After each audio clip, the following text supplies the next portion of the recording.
Is mis Jayne Nicleòid sanna innse hami agus in theachgoing seo hacód agam I bhí Ceòlas an na nuaiste Jess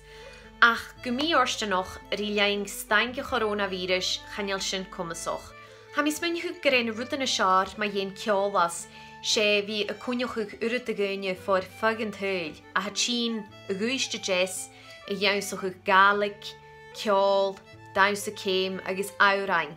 Agus cúteoch an fáilte bhlá chdiol a ha moindir uiste Jess a cúdad a húla dinge.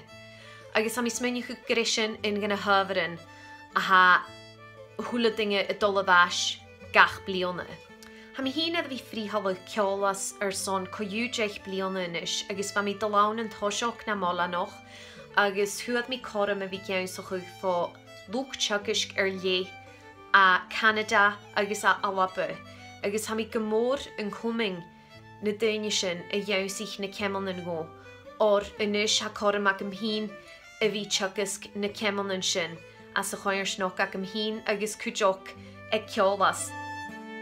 Ha mi smaine chu gréin na hamanna na seár head a bhí agams ag Ceòlas sé bhí fríhallach session an ciúil, tithin céili agus partíin an na nuaiste Jess agus gosótharíte an an talla éadascai far an rúsing a fan coram a bhí geansachuh quadrilles agus a bhí fiaching amach cemannan rí ceol bio a céipréting agus a ALBA, jigs, draspés agus rilichin agus cúteoch na tithin céili lé as a choir snoch. Bhích na tithin céili a dul go uadan buc na matne agus bha cordadam a bhí fécin ag dhéana dul fá agus nóir sin gaith gina géadaí agus a bhí géisteoch ceol sa bhí déanú